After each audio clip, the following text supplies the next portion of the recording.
oleh para pengawas, oleh para rekan-rekan guru ya. Memang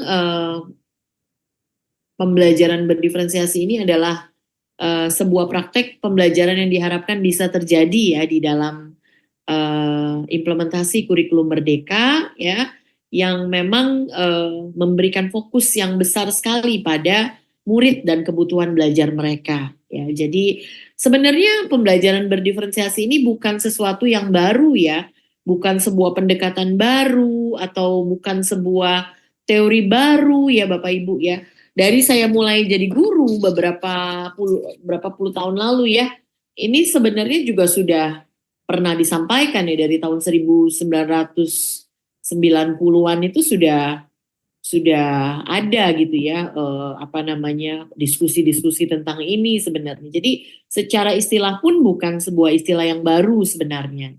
Ya, namun dan saya yakin ya nanti mungkin teman-teman bisa mendapatkan penjelasan ya dari diskusi kita siang ini juga, bahwa sebenarnya teman-teman semua yang ada di sini pun saya yakin sekali sedikit banyak ini sudah menerapkan pembelajaran berdiferensiasi ini di dalam praktek-praktek mengajarnya Bapak Ibu sekalian ya. Jadi kenapa sih kok ini sekarang kok jadi kayak eh, banyak sekali didiskusikan, diharapkan ya, diminta untuk dipastikan dilakukan gitu ya. Kenapa? Nah ini mungkin kalau kita lihat dari eh, ruh dari si kurikulum Merdeka ya, kurikulum nasional yang kita terapkan saat ini ya, ini adalah fokus pada murid ya Bapak Ibu ya. Dan kalau kita mengacu pada definisi dari pembelajaran berdiferensiasi sendiri kan sebenarnya pembelajaran untuk memenuhi kebutuhan belajar murid. Jadi fokus pada murid ini memang menjadi dasar ya dari praktek-praktek pembelajaran yang harus kita lakukan ya. Jadi harus jadi dasar dari bagaimana kita membuat rencana pembelajaran, mengimplementasikannya di dalam kelas, kemudian sampai pada praktek-praktek penilaiannya juga. Jadi seperti itu ya Bapak Ibu ya, karena kita nih diingatkan kembali nih pada fokus kita kepada murid. Ya, makanya pembelajaran pun juga harus fokus pada kebutuhan belajar murid ya, sehingga ini diingatkan kembali ya. Nah, Bapak Ibu karena banyak sekali pesertanya, saya mungkin tidak akan bisa menyapa satu persatu atau mengakomodasi semua pertanyaannya dalam sesi ini. Jadi, jika nanti Bapak Ibu punya pertanyaan di sepanjang sesi ini, ya, jadi mungkin bukan hanya pada saat sesi tanya jawabnya, kapanpun ya Bapak Ibu mungkin apa ya namanya ya, mungkin em, tertrigger atau tergerak gitu ya, ingin bertanya ketika mendengarkan saya mengatakan sesuatu misalnya. Silahkan loh, boleh ya. Kita jadikan chat box di dalam Zoom ini menjadi Wonder Chat ya. Kalau di kelas biasanya pakai Wonder Wall, sekarang ini Wonder Chat ya. Sepanjang sesi ini jika memiliki pertanyaan yang berkaitan dengan topik ini silahkan ditulis di chat box.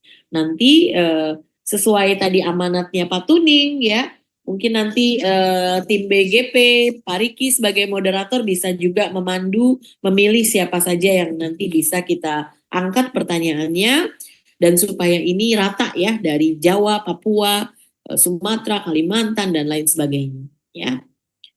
Nah, Bapak Ibu, ini mungkin saya conscious sama waktu. Tadinya saya memang tapi mungkin saya coba tanya dulu deh. Kan ini di sesi dengan Pak Adit di minggu atau 2 minggu lalu ya, sudah pernah ya pakai Menti ya. Jadi mudah-mudahan ini bukan sesuatu yang baru juga buat Bapak Ibu. Kalau Bapak Ibu ada handphone ya, boleh nggak ya saya minta tolong Bapak Ibu join ke Menti nih sekarang. Ya, menti.com ya, kemudian join ya dengan kode yang ada di sini Bapak Ibu ya di layar. Bapak Ibu terlihat nggak ya kode yang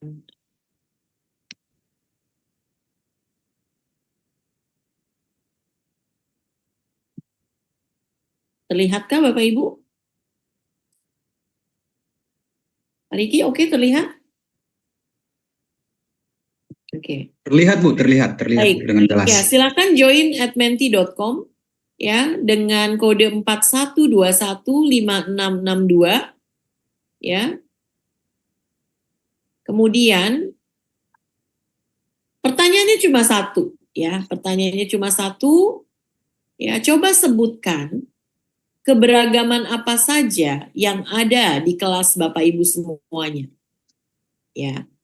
Keberagaman apa yang ada di kelas Bapak dan Ibu saat ini?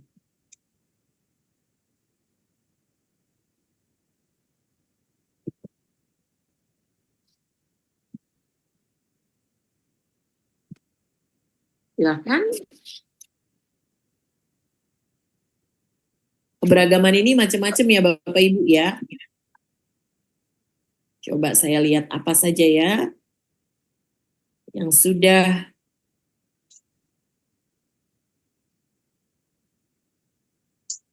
minat. Wah, oh ternyata sudah banyak. Ya, suku, agama, ekonomi, latar belakang ekonomi ya. Jenis kelamin, latar budaya, minat, gender, profil. Ini yang hurufnya besar berarti paling banyak ditulis ya. Kita lihat apa lagi ya. Kesiapan belajar, karakter, minat, cara belajar.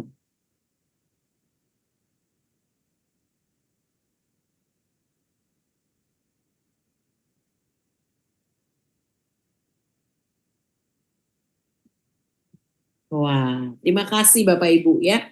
Kita coba lihat ya, di sini ada eh, cara belajar yang berbeda, ada karakter yang berbeda, gaya belajar, agama, suku, bakat, ya, minat, ya, banyak sekali. Terima kasih Bapak Ibu ya. Terima kasih. Ini saya exit dulu ya Bapak Ibu ya, Mentimeternya. Nah, sekarang ketika kita lihat ya tadi banyak sekali sebenarnya keragaman ya yang bisa kita temukan dengan mudah di dalam kelas kita. Ya, oh, murid kita dari sisi tadi yang besar itu tak saya lihat, oh agamanya berbeda-beda, satu, gendernya berbeda-beda, ada perempuan, ada laki-laki. Kemudian ada karakternya beda-beda, minatnya beda-beda ya. Nah pertanyaannya kalau kita bicara tentang keragaman, ini kan banyak ya Bapak Ibu ya, banyak sekali ya. Kita lihat nih ya, kita, sebentar.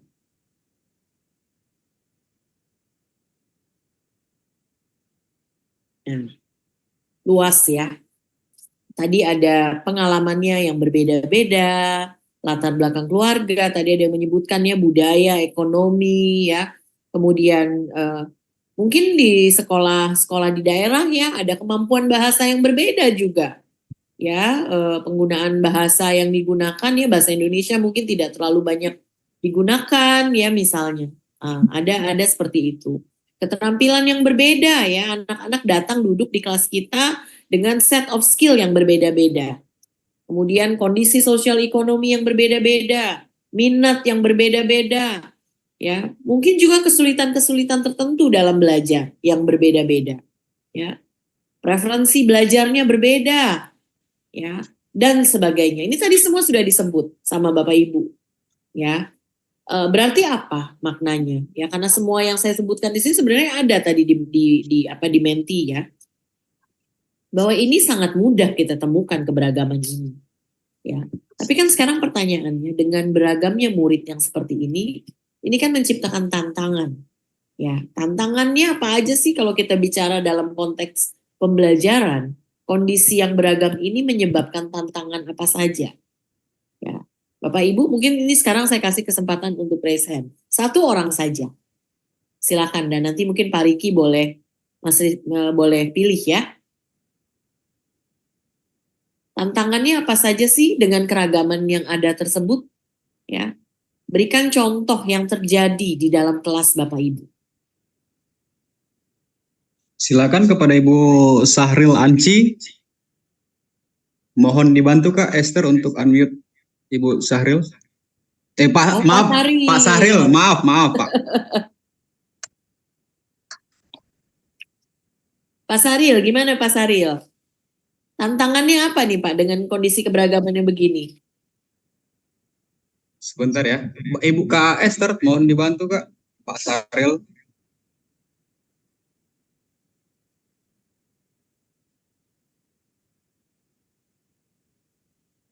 Masih mute ya? Iya.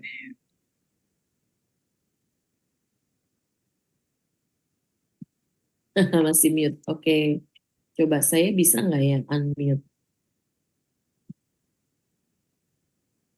Oh, sudah. Silakan Pak Silakan Pak Saril. Sahril. Ya, apa suara saya terdengar? Jelas sekali Pak. Jelas Pak. Oke, ya. Terima kasih banyak kesempatan yang diberikan kepada saya. Perkenalkan Sahril dari Kabupaten Mansel. Manokwari Selatan. Iya, Ya, Mansel. Mansel ini. Silakan Pak, silakan. Oke, sangat menarik ya untuk kali ini, webinar kali ini terkait apa yang disampaikan dari pemateri hormat ini terkait kondisi yang mencetak tantangan ya. Banyak sekali tantangan nih Bu, terutama di Mansel itu ada banyak tantangannya. Yang pertama itu banyak siswa yang belum bisa membaca. Itu adalah salah satu tantangan terbesar. Eh, itu bukan saja untuk di SD, tetapi di SMP. Bahkan terkadang ada yang di SMA itu belum pandai untuk membaca. Jadi itu adalah salah satu tantangan terberat kami guru di daerah pedalaman, di daerah untuk Kabupaten Manokwari Selatan. Kemudian tantangan yang kedua itu minat belajar siswa masih rendah. Itu motivasinya sangat rendah untuk belajar sehingga kita sebagai tenaga pengajar juga pun kesulitan karena memang dari dalam hati atau dari mungkin dari lingkungan juga dari eksternal itu sangat berpengaruh. Ya, kemudian terkait dengan motivasi mungkin dari orang tua juga istilahnya dari orang tua kurang rendah, sangat rendah untuk dukungan dari orang tua. Seperti itu yang tantangan. Ada masih banyak lagi tantangan, tetapi 3 tantangan itu yang paling terbesar di wilayah kerja saya. Terima kasih. Itu saja. Terima Baik, terima kasih Pak kasih. Saril ya. Ini Pak Saril sudah menyebutkan 3 tantangan terbesar ya di sekolahnya Pak Saril terkait dengan keragaman itu tadi. Yang pertama dari sisi keterampilan membaca ya. Bu, di kelas saya banyak yang belum bisa membaca tadi kata Pak Saril. Ya. Ada tapi banyak yang belum bisa membaca. Gitu ya Pak Saril ya. Ini terkait dengan keterampilan. Tadi kan di awal apa saja keragaman yang ada dalam kelas kita? Oh, keterampilannya beda-beda. Tantangannya apa? Wah, ini ada anak yang nggak bisa membaca. Ya, di kelas saya, Bu. Padahal ini udah kelas tinggi mungkin ya. Tadi Pak Saril menyebutkan bahkan ya sampai SMP pun di daerah Pak Saril masih ada yang belum bisa membaca. Oke. Yang kedua, minat belajar siswa yang sangat rendah. Ya, itu mungkin terkait dengan apa tuh? Kalau kita lihat keragaman itu mungkin mereka punya kebutuhan belajar yang berbeda-beda ya di situ. Dalam hal ini minat belajarnya sangat rendah. Orang tua yang tidak mendukung, ya ini mungkin latar belakang keluarga ya. Orang menciptakan tantangan karena mungkin apa namanya latar belakang yang berbeda ini mungkin menyebabkan beberapa keluarga yang mungkin tidak terlalu berpartisipasi gitu ya dalam proses belajar murid-murid murid-murid Pak Saril ini tidak ikut mendukung gitu ya Pak Saril ya. Baik, terima kasih banyak ya sudah berbagi. Nah, tantangan ini banyak ya Bapak Ibu ya. Udah otomatis kita lihat kondisinya begini, tantangannya begini. Pak Saril sudah kasih contoh tadi ya. Dan sebenarnya masih banyak lagi ya Pak Saril ya. Kalau kita mau jujur gitu ya. Kalau kita lihat dari keragaman tadi dan kita lihat tantangan ini pasti banyak sekali. Ya, tadi Bapak hanya menyebutkan 3. Nah, yang perlu kita sadari itu ya bahwa keragaman ini memang memberikan kita tantangan. Ya, tapi karena kita sudah tahu bahwa setiap anak itu berbeda gitu ya dan dengan berbedanya ini kemudian menciptakan tantangan-tantangan apa sih yang harus kita lakukan kan itu ya pertanyaannya ya. Yang saya ingin highlight di sini adalah Bapak Ibu keberagaman murid itu kan keniscayaan ya. Nah, guru yang efektif itu akan memperhatikan keberagaman ini dengan proaktif dan bijaksana. Ya, nanti mungkin saya jelaskan kenapa dengan proaktif dan bijaksana. Karena ketika kita tahu bahwa siswa kita beragam dan punya tantangan yang berbeda-beda itu tadi, kemudian ketika kita kemudian berpikir bahwa kita bisa datang ke kelas dengan topik bahwa saya bisa mengajarkan A untuk semua murid, ya, dengan cara saya, gitu ya, maka ini tentu perlu kita refleksikan lagi, gitu. Apakah memang seperti itu, gitu ya? Tentunya tantangan-tantangan ini kan harus didekati ya, harus di-approach dengan pendekatan-pendekatan yang tepat. Ya, nah guru yang baik dan efektif itu dia akan secara sengaja memperhatikan ya keberagaman apa yang ada di dalam kelasnya dan kemudian dia akan meresponnya. Ya Bapak Ibu, itu sebenarnya dasar dari pembelajaran berdiferensiasi Bapak Ibu. Karena apa? Karena pembelajaran berdiferensiasi ini tujuannya adalah untuk mendukung semua murid. Ya, kalau kita pakai konteksnya kelasnya Pak Saril, maka murid yang belum bisa membaca itu harus didukung, ya. Murid yang minat belajarnya itu sangat rendah juga harus didukung, ya. Dan semuanya ya yang mungkin tantangan-tantangan lain terjadi di dalam kelasnya Pak Saril ya meskipun tidak beliau sebutkan ya. Nah, pembelajaran berdiferensiasi ini adalah cara berpikir sebenarnya Bapak Ibu ya tentang pembelajaran ya, tentang belajar dan mengajar. Ya, ini bukan soal hanya metode strategi gitu bukan ya Bapak Ibu ya, tapi ini cara berpikir Bapak Ibu. Bahwa ketika kita berpikir bahwa memang murid kita ini beragam, kita bukan hanya sadari gitu ya, tapi kita tahu dan kita maknai gitu ya bahwa keberagaman ini harus direspon gitu ya. Itulah sebabnya pembelajaran berdiferensiasi ini akan menjadi juga keniscayaan ya Bapak Ibu ya. Karena gimana kita bisa mendekati dengan cara yang sama jika tantangannya saja berbeda-beda. Kan seperti itu ya Bapak Ibu ya. Nah, oleh karena itu ya, pembelajaran berdiferensiasi ini sangat membutuhkan guru ya yang senantiasa berpikir tentang murid-muridnya dan berupaya memenuhi kebutuhan belajar mereka. Jadi nggak berhenti cuman mengidentifikasi ya Bapak Ibu ya. Bukan berhenti cuman tadi ya memperhatikan gitu ya keberagaman dan tantangannya, tapi kemudian berupaya memenuhi kebutuhan belajar mereka. Ya. Berupaya untuk mengatasi tantangan-tantangan yang diakibatkan oleh keragaman ini. Ya, jadi bukan cuman berhenti ya udah anak ini begini, anak ini nggak bisa baca gitu misalnya. Cuma sekedar diketahui, tapi kemudian tidak melakukan apa-apa. Nah, bukan begitu ya Bapak Ibu ya. Ya, kita perlu guru ya yang akan kemudian secara sengaja berupaya ya dengan segala tenaga ya untuk memenuhi kebutuhan belajar mereka. Jadi kalau ada yang bilang bahwa waduh repot ya, ya memang ya mungkin dalam beberapa aspek iya. Ya, tapi dalam beberapa aspek lain mungkin kerepotan-kerepotan yang dipikirkan belum tentu harus terjadi gitu ya Bapak Ibu ya. Jika kita sudah memahami prinsip-prinsipnya. Ya, ini nanti kita akan bahas. Ya. Jadi ketika guru itu masuk ke dalam kelas ya, dia akan di kepalanya gitu ya, itu sudah akan mempertimbangkan siapa yang mereka ajar, ya murid-muridnya itu bagaimana dan siapa sih mereka gitu ya. Bapak Ibu kenal ya murid-muridnya secara pribadi ya, sebagai individu itu Bapak Ibu kenal mereka.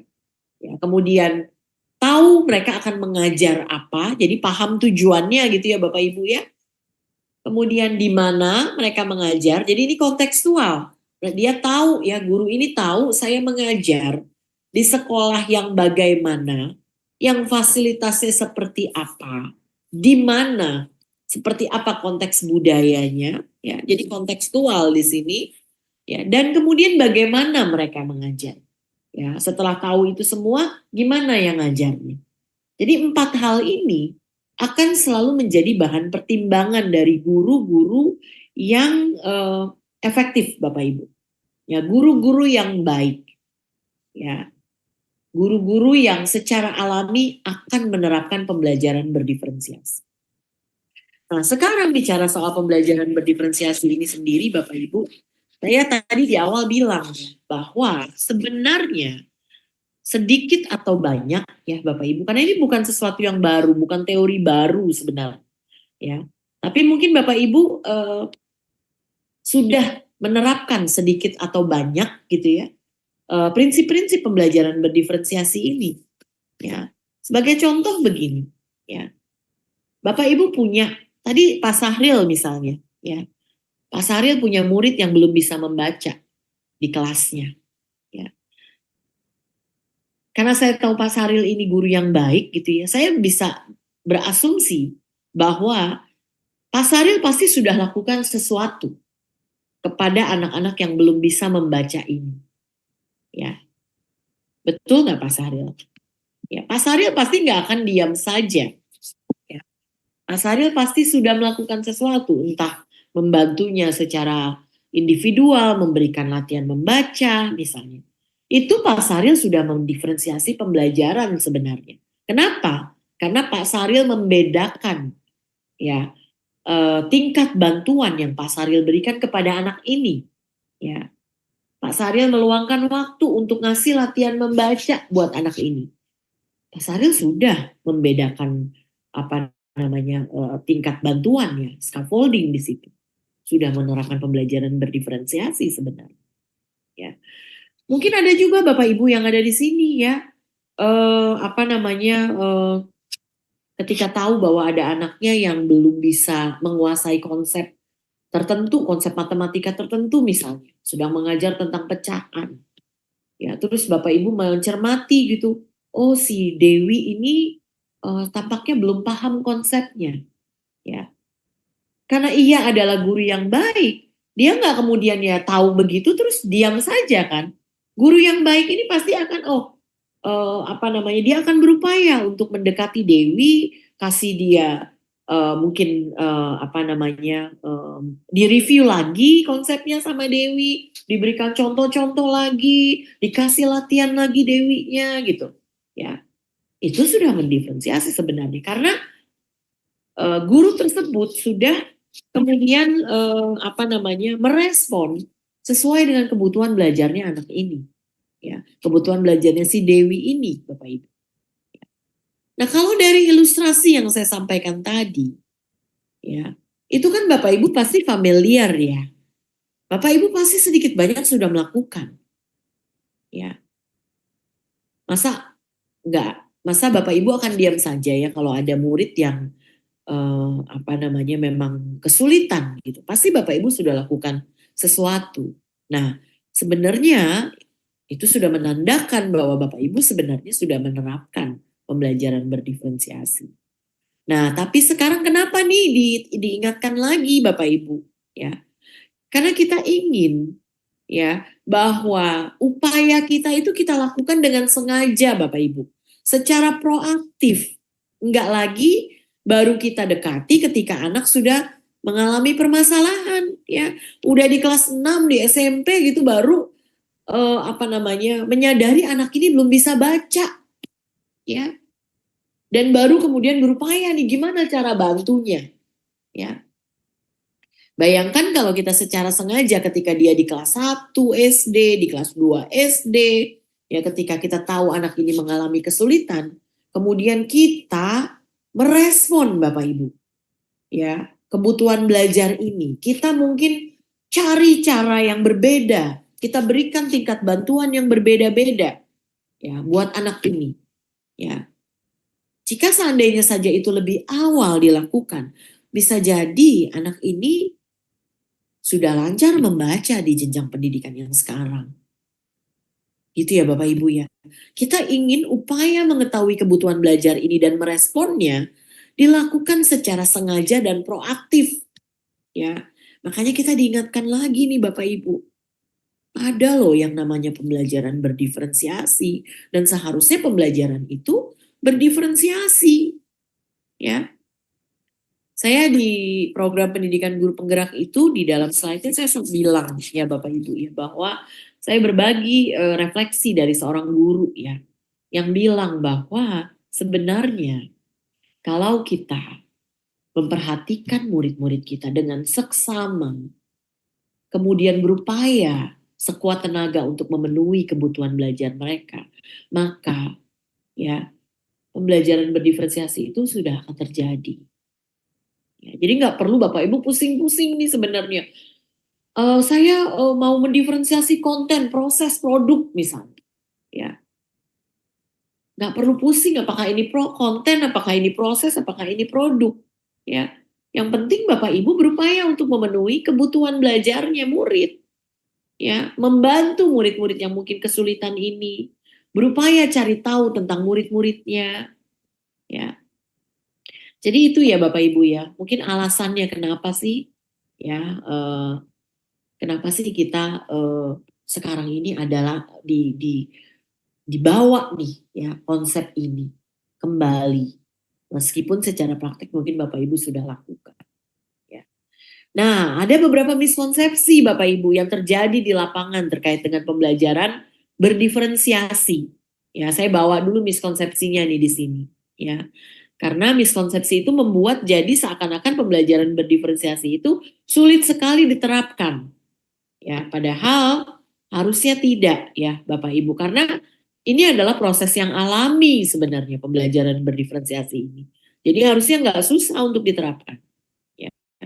Yang pertama, banyak yang berpikir bahwa diferensiasi ini adalah seperangkat strategi pembelajaran. Ya, padahal bukan. Diferensiasi itu dimulainya dari kepala kita Bapak Ibu. Ya, dari cara berpikir kita tentang belajar mengajar.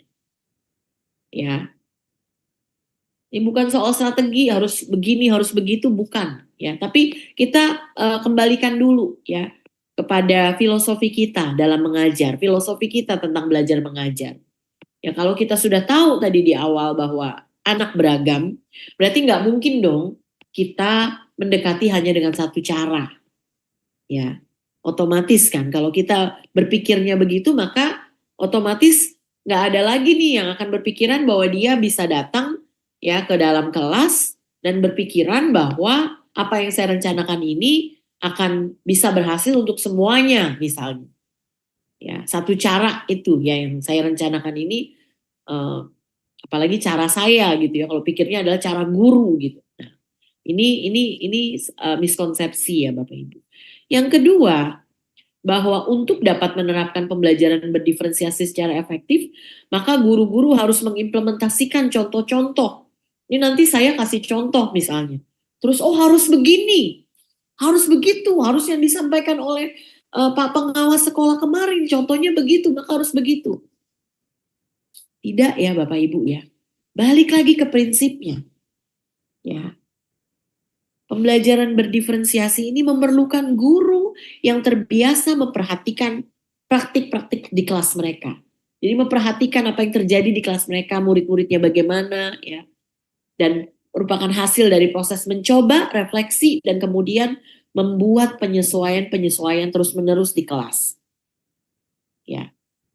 Jadi apa yang saya contohkan belum tentu mungkin berhasil di kelas Bapak Ibu. Ya. Karena tadi harus kontekstual. Muridnya saya sama muridnya Bapak Ibu kan berbeda. Ya.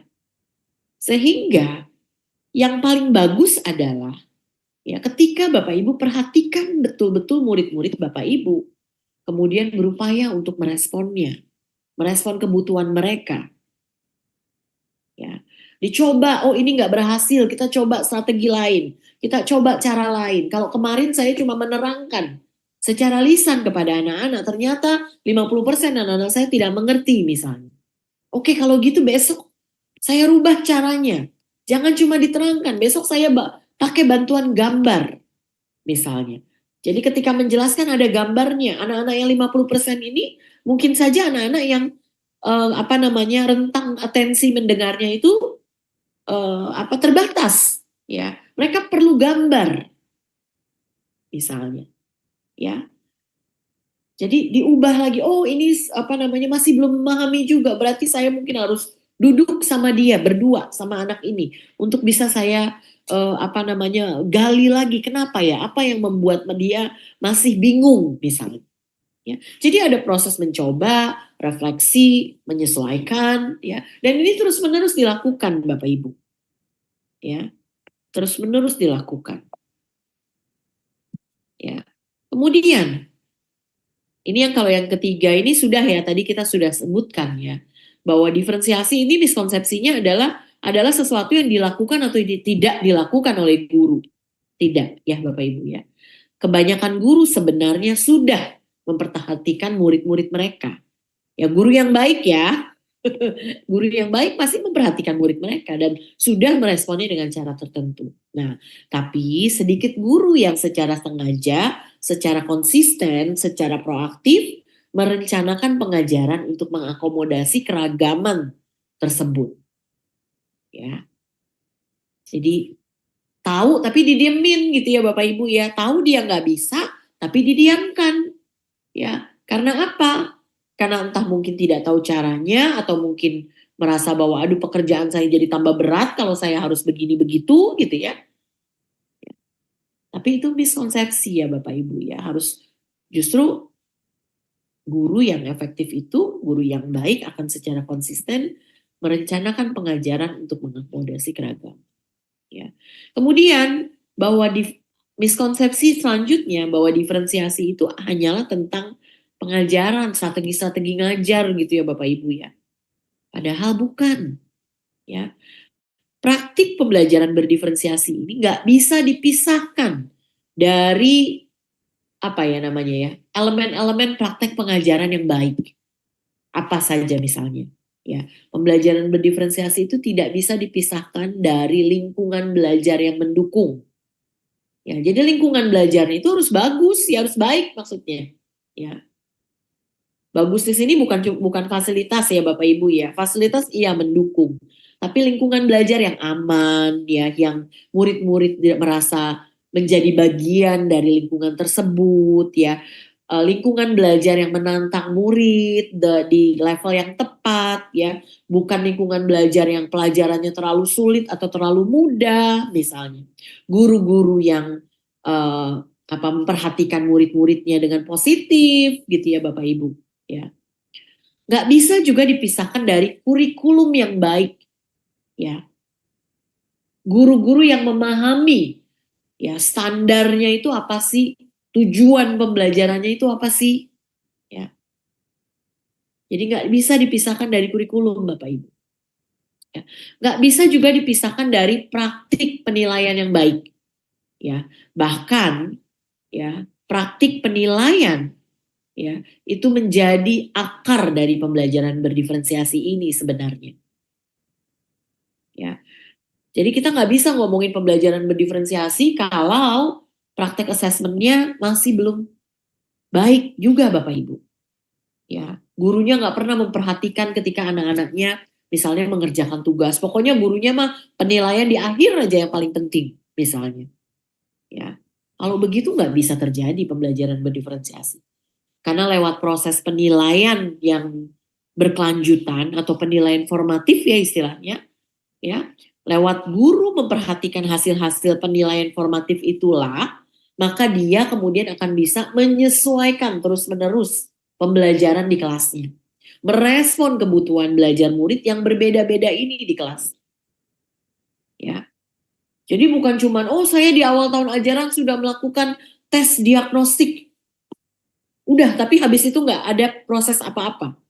Nggak ada proses penilaian, nggak ada observasi, nggak ada guru berupaya mencari tahu muridnya sudah di mana. Dan dia masih berpegang pada penilaian diagnostik aja ya. Bahwa si anak ini begini, si anak itu begitu. Ya, tidak bisa Bapak Ibu. Ya. Penilaian formatif itu berkelanjutan ya harus dilakukan dan hasil penilaian formatif itu juga bukan cuma dimasukkan buku catatan ya, tapi diperhatikan dan direfleksikan ya, untuk kemudian guru bisa adjust, bisa menyesuaikan pendekatan dia ya, dia bisa tahu kebutuhan belajar muridnya kan dari situ akhirnya ya, dari melihat hasil penilaian itu, melihat hasil observasi dia Ya, melihat catatan-catatan anekdotnya guru, ya, melihat dari hasil kuisnya misalnya.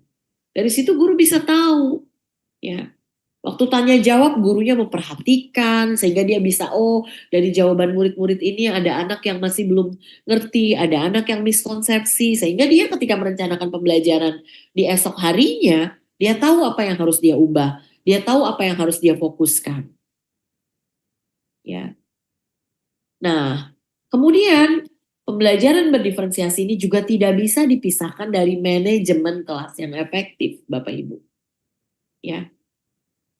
Karena apa? Di dalam pembelajaran berdiferensiasi itu kan ciri-ciri khasnya salah satunya adanya flexible grouping, ya. Mungkin ada pengelompokan di dalam kelas. Ya, ada kelompok anak yang duduk sama gurunya, ya, mereview kembali konsep karena mereka belum mengerti. Sementara ada kelompok lain yang sudah melakukan tugas, yang mengaplikasikan konsep ke dalam tugas pemecahan masalah misalnya. Ya, dan mereka mungkin bisa berdiskusi atau mungkin ada yang memilih untuk bekerja secara individu misalnya. Nah, ini di dalam kelas ada dinamika ya Bapak Ibu ya, ada anak yang lagi belajar sama guru, ada yang lagi mengerjakan tugas, ada yang lagi mungkin mengerjakan tugas lain yang berbeda gitu ya. Gimana caranya kelas itu bisa terorkestrasi dengan baik ya? Kalau guru tidak punya manajemen kelas yang efektif di situ. Ya, anak-anak yang sedang mengerjakan tugas mungkin ketika dia mengalami kesulitan, dia bisa jadi akan berkali-kali mengganggu gurunya. Ya, karena dia akan bilang bahwa, Bu, saya nggak ngerti nih gimana nih apa namanya mengerjakan pertanyaan yang nomor sekian, misal. Akhirnya guru yang lagi mengajarkan murid-murid yang tadi ya, lagi mereview kembali pembelajaran, harus apa namanya mendekati kelompok tersebut, memberikan lagi penjelasan. Terganggulah yang lagi dibantu ini. Belum lagi yang lain ya, yang lagi diskusi mungkin apa namanya suaranya terlalu keras, ngobrolnya terlalu keras gitu ya, sehingga mengganggu apa namanya atmosfer kelas secara keseluruhan. Nah, gimana cara agar itu bisa terorkestrasi dengan baik? Ya, nah guru harus punya keterampilan manajemen yang kelas yang efektif tentunya. Dia punya rutinitas yang dibangun bersama murid-murid ya Bapak Ibu disepakati. Ya, dia punya kesepakatan dengan murid-muridnya. Nah, kalau kamu nanti mengerjakan tugas ini di awal itu udah dijelaskan gitu ya bahwa ketika nanti kamu ada kesulitan, ya kamu jangan langsung teriak, Bu, aku nggak ini gimana, begini, begini, begini. Kamu harus bisa mengembangkan keterampilan mandiri ya, kemandirian. Gimana caranya? Oh, kalau kamu bingung, kamu tanya dulu kepada temanmu misalnya. Ya, minimal 3 orang tanya sebelum kamu akhirnya nanti kalau emang tiga-tiganya nggak bisa, baru tanya ibu misalnya. Nah, itu kan manajemen ya. Itu kan strategi yang bisa diterapkan oleh guru. Ya, atau guru punya sinyal-sinyal di kelas gitu ya. Ketika misalnya ada anak yang terlalu ribut nih, ya katakanlah 2 kelompok berdiskusi, satu kelompok nih guru lagi mereview pelajaran, sementara 2 kelompok yang lain atau 3 kelompok lainnya berdiskusi di kelas kita, ya ribut kan misalnya. Anak-anak kan cenderung gitu karena dia mandiri nih, diskusi mandiri dengan ada prompt dari gurunya misalnya. Nah, berarti kan gurunya harus apa? Harus siapkan nih gimana caranya supaya diskusinya ini efektif. Anak-anak tidak nanti banyak waktunya untuk ngobrol hal-hal yang lain. Ya. Berarti kan harus gurunya siap. Diskusinya apa? Promnya harus ada. Tujuan diskusinya harus jelas. Peran-peran orang yang berdiskusi itu harus jelas misalnya. Ya. Nah, ini bisa dibangun rutinnya Bapak Ibu. Ya, bisa dibangun rutinitasnya. Artinya tidak setiap kali mengajar Bapak Ibu harus menjelaskan lagi ulang dari awal rutinitas-rutinitas ini. Ya. Bapak Ibu bisa sepakati di awal tahun ajaran ya. Biasanya kan 3 minggu pertama itu kan kita set the tone ya, saya bilangnya ya. Kita mengeset gitu ya. Kelas ini mau berjalan kayak apa sih? Apa yang disepakati ya? Respect itu artinya kayak apa sih? Kelihatannya bagaimana sih? Itu kan disepakati ya. Ada kesepakatan kelas ya, mendiskusikan keyakinan kelas ya. Nah, disitulah rutinitas-rutinitas itu dibangun ya. Nah, ini nanti kita akan coba jelaskan lebih lebih detail ya dengan contoh ya Bapak Ibu ya. Oke.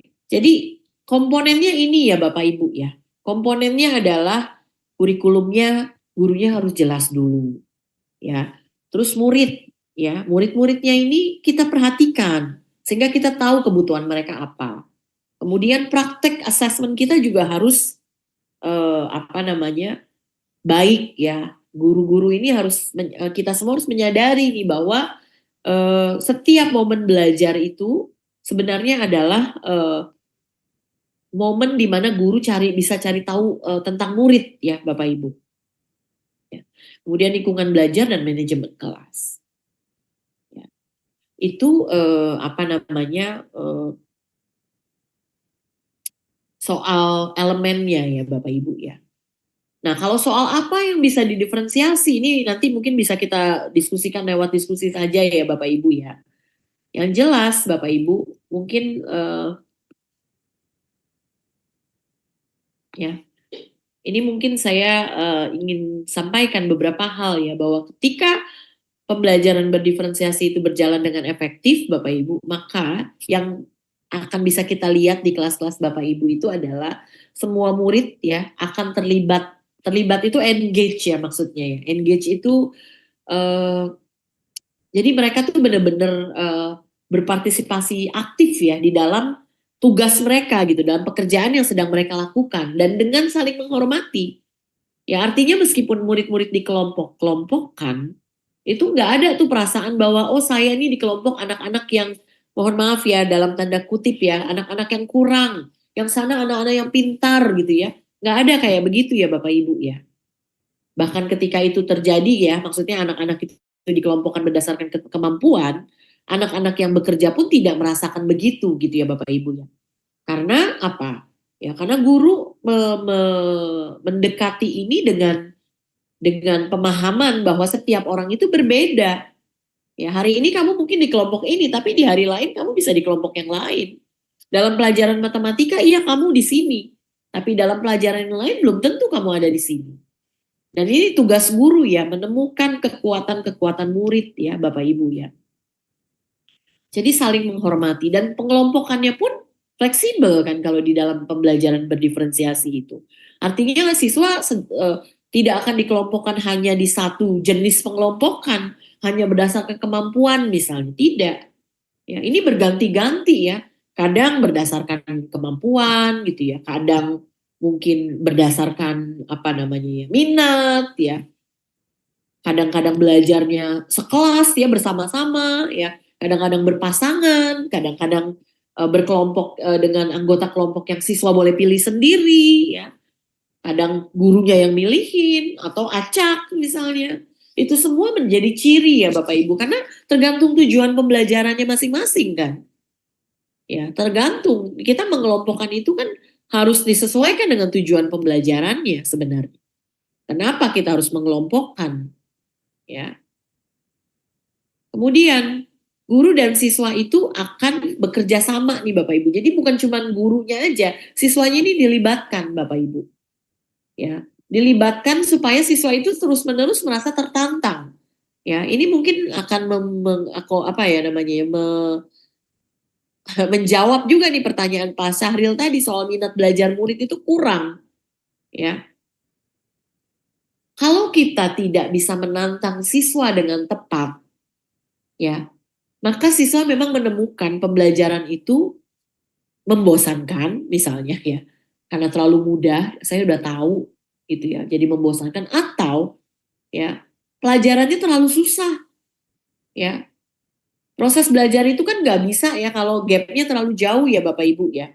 Ya, belajar yang tepat itu adalah ketika apa yang kita ajarkan itu hanya sedikit saja lebih sulit dari apa yang murid-murid kita itu sudah bisa saat ini. Ya. Makanya kita perlu identifikasi kemampuan awal mereka di mana karena itu supaya nanti tantangan yang kita berikan itu bisa tepat. Ya. Jangan-jangan anak itu tidak punya minat belajar karena itu tadi.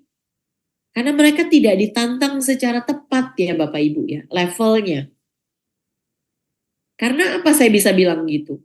Karena sebenarnya secara alami ya anak-anak itu harusnya suka belajar. Ya. Manusia itu dasarnya ingin tahu Bapak Ibu.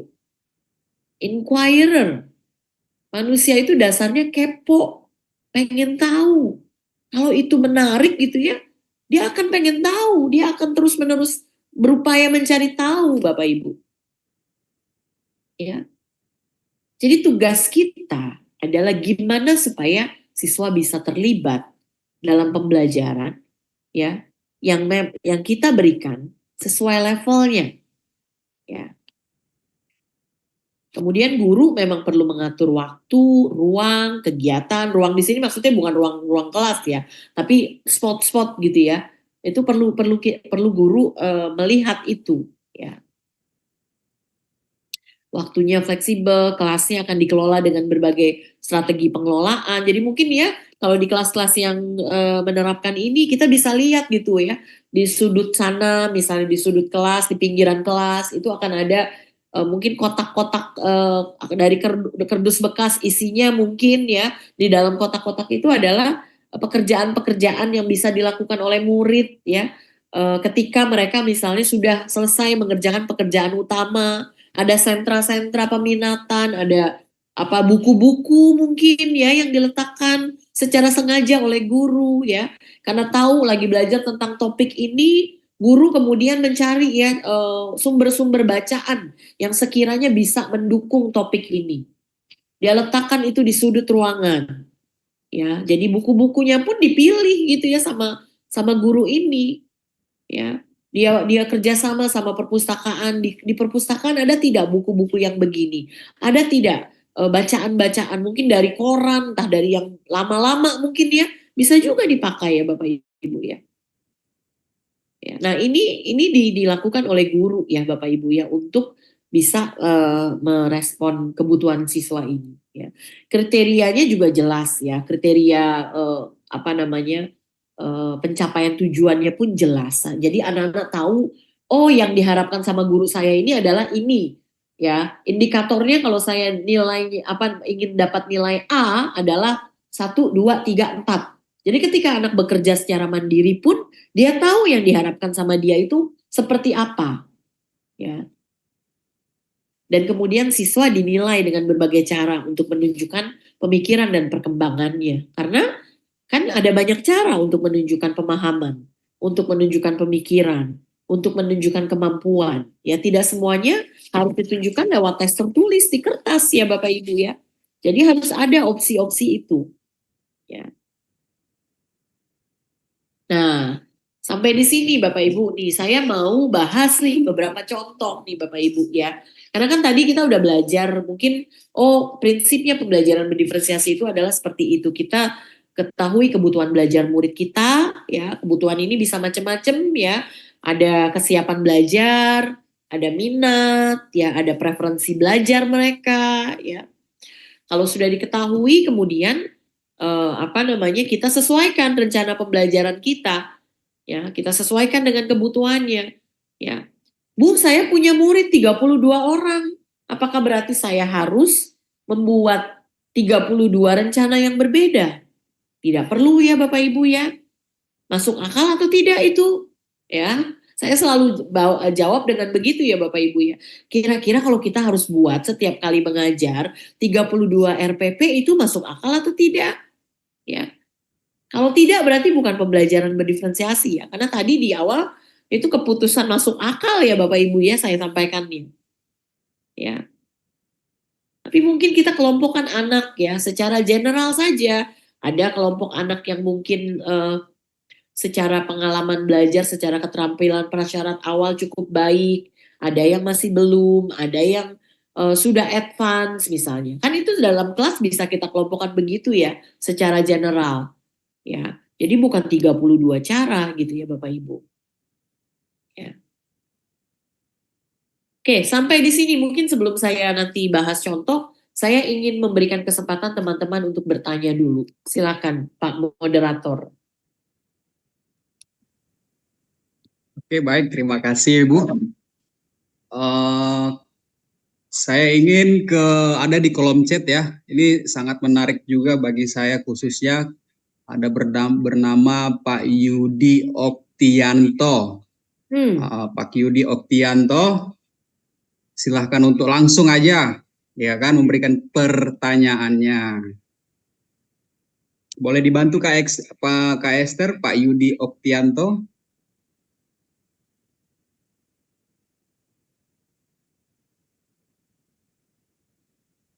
Silakan Pak Yudi, ingin memberikan pertanyaan. Ini kenapa isinya link-link grup WA ini ya? Oh, ada yang share ini ya, banyak sekali nih. Oh, Pak Sudah Yudi, saya bacakan ya. Bagaimana Siap. cara teknik penerapan menentukan yang baik dalam model pembelajaran berdasar pada proses belajar. Oke, Pak Yudi, kalau memang Pak Yudi tidak bisa bicara langsung, biar saya langsung jawab ya. Meskipun ini saya sebenarnya perlu klarifikasi nih. Bagaimana cara teknik penerapan menentukan yang baik dalam model pembelajaran yang berdasar pada proses pembelajaran? Saya agak bingung nih membacanya sebenarnya. Tapi mungkin saya berasa, Pak Yudi bisa berbicara? Mikrofonnya bisa. Iya, Bu, sebentar Ibu, saya bantu Pak Yudi.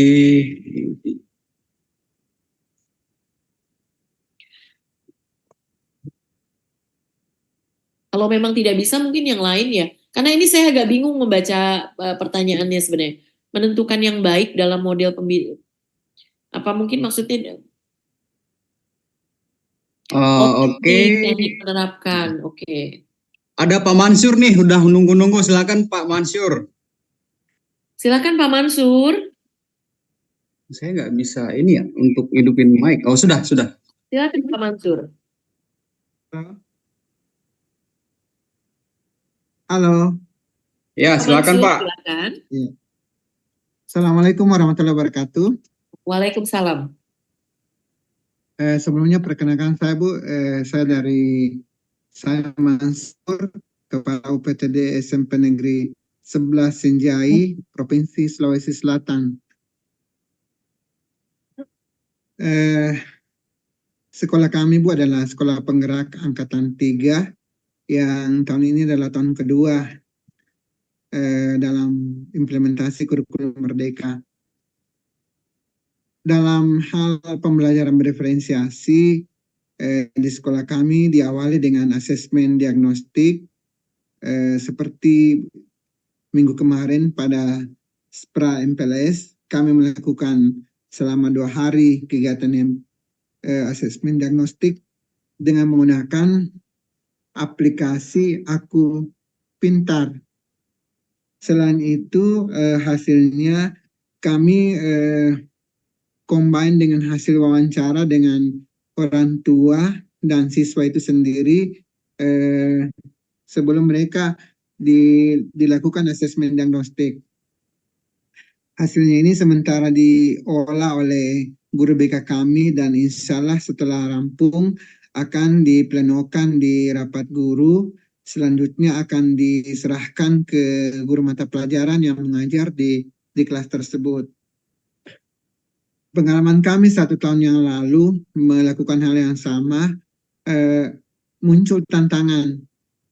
Tantangannya adalah misalnya hasil asesmen diagnostik menunjukkan bahwa misalnya anak itu gaya belajarnya adalah visual, tetapi kenyataannya pada saat mereka belajar di kelas, dia cenderung misalnya kinestetik atau motorik.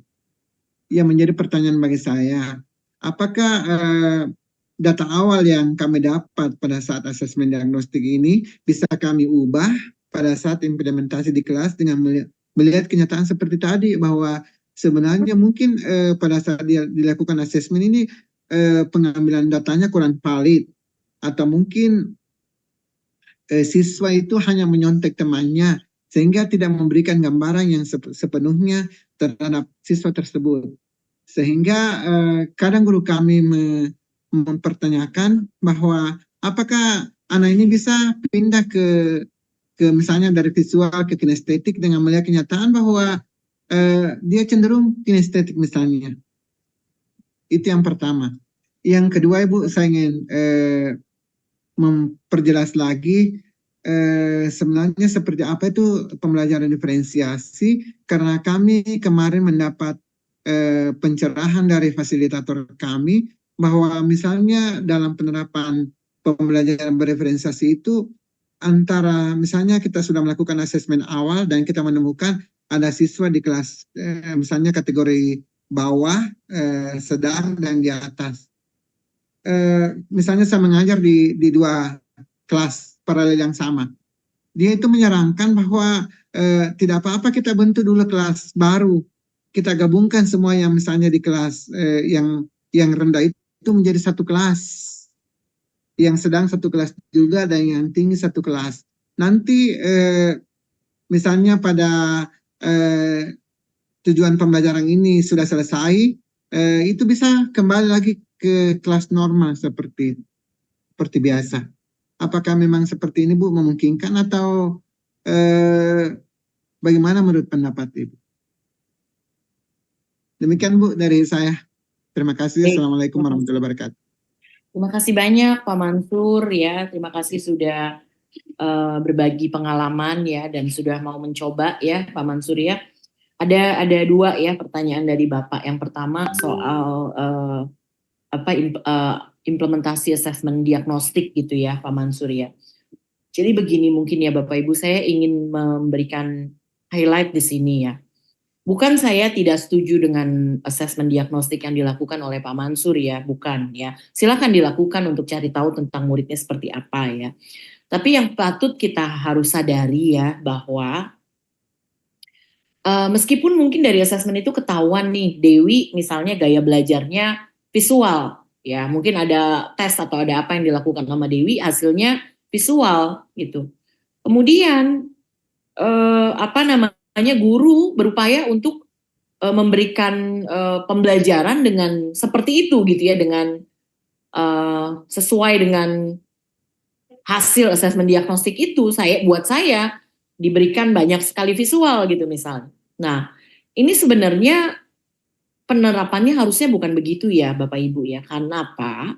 Karena kita harus ingat ya, keterampilan anak-anak ini masih bisa dikembangkan Bapak Ibu. Ya, kalaupun dia mungkin punya preferensi belajar seperti itu, bukan berarti kemudian kita hanya mengajar dengan cara itu atau anak itu hanya diberikan stimulasi dengan cara itu. Ya. Karena satu hal ya Bapak Ibu ya. Kita kan mau anak-anak dengan kemampuan visual ini juga bisa berkembang keterampilan auditorinya, keterampilan kinestetiknya, ya. Kita ingin mereka juga, karena kita nggak tahu cara apa yang terbaik buat mereka belajar. Yang bisa akan dengan tepat mengetahui itu adalah murid kan sebenarnya. Murid harus tahu persis gitu ya bahwa lewat pengalaman-pengalaman belajar yang didapatnya yang bervariasi ini, kemudian dia bisa menilai dirinya bahwa saya nih sebenarnya lebih baik belajar kalau banyak visual nih. Makanya kalau nanti saya kesulitan saya akan cari bantuan dalam bentuk gambar-gambar misalnya. Ya, buat dia sebagai seorang pembelajar ya Bapak Ibu ya. Buat murid ini sebagai seorang pembelajar, dia jadi tahu dirinya itu adalah tipe pelajar yang seperti apa. Ya, dan guru juga ini mungkin akan bisa memberikan kesempatan buat anak ini mengembangkan keterampilan yang lainnya dengan tidak hanya mengunci di situ Bapak Ibu. Yang harus dijadikan highlight buat guru sebenarnya adalah bahwa kita tidak boleh mengajar hanya dengan satu cara gitu Bapak Ibu. Kalau hari ini kita udah banyak sekali misalnya bicara, maka besok kita ingat bahwa ada anak-anak kita yang punya preferensi belajar berbeda. Jadi besok saya akan buat kegiatan yang akan memungkinkan anak-anak yang kinestetik ini menemukan belajarnya itu menyenangkan. Ya, jadi ada banyak kegiatan yang dia rancang untuk besok yang akan buat anak-anak kinestetik mungkin bermanfaat. Ya Bapak Ibu ya. Besoknya, misalnya di hari yang lainnya, dia akan ingat bahwa ada anak saya juga yang mungkin punya preferensi belajar yang berbeda. Ya. Nah, memastikan bahwa guru menyediakan beragam cara. Ya, bukan dalam satu hari beragam cara itu harus diimplementasikan juga ya Bapak Ibu ya. Mungkin akan tidak mudah gitu untuk melakukan hal itu, tapi guru ingat selalu bahwa saya tidak boleh hanya mengajar dengan cara ini, apalagi kalau itu merupakan caranya gurunya bilang bahwa ya ini cara yang paling menyenangkan buat saya. Ya, saya enjoy banget kalau mengajar dengan cara begini gitu ya. Iya, enjoy buat kita gitu ya. Mungkin kita sebagai guru menemukan kita seneng gitu ya ngomong gitu. Jadi mengajar dengan bicara ini adalah menyenangkan sekali buat saya. Iya buat saya, tapi buat murid-murid saya mungkin tidak. Oleh karena itu pelajarannya sebenarnya dari kita mengetahui preferensi belajar murid adalah kita jadi sadar bahwa kita tidak bisa mengajar hanya dengan satu cara, satu strategi, satu metode. Ceramah terus gitu, enggak. Ya. Jadi kita akan sadar bahwa oh saya harus menyediakan sumber belajar yang berbeda mungkin buat murid-murid saya. Ya. Jadi sebenarnya itu bukan untuk kemudian mengkotak-kotakan murid karena dia visual, maka dia hanya kita bantu atau kita berikan materi pelajaran dalam bentuk visual saja. Ya. Jangan ya Bapak Ibu ya, justru kita harus ingat bahwa oh kalau keterampilan visual dia sudah baik, mungkin kita harus berikan dia juga kesempatan untuk mengembangkan keterampilan yang lain. Ya. Jadi hati-hati gitu, bukan untuk mengelompokkan murid ya Bapak Ibu ya. Dan kelompok itu kemudian dikunci gitu ya. Ya, mengelompokkan boleh sesekali. Ketika misalnya mau menggunakan informasi tentang itu tadi, tentang preferensi belajar yang berbeda-beda itu ya Bapak Ibu ya. Bisa jadi mungkin ketika guru memberikan tugas kepada murid ya, kemudian guru tahu anak-anak itu dari hasil diagnostik assessment-nya itu preferensi belajarnya apa, kemudian guru mengambil manfaat dari informasi itu.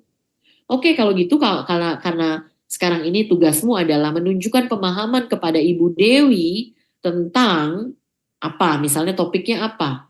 Ya, topiknya tentang apa namanya adaptasi makhluk hidup gitu misalnya.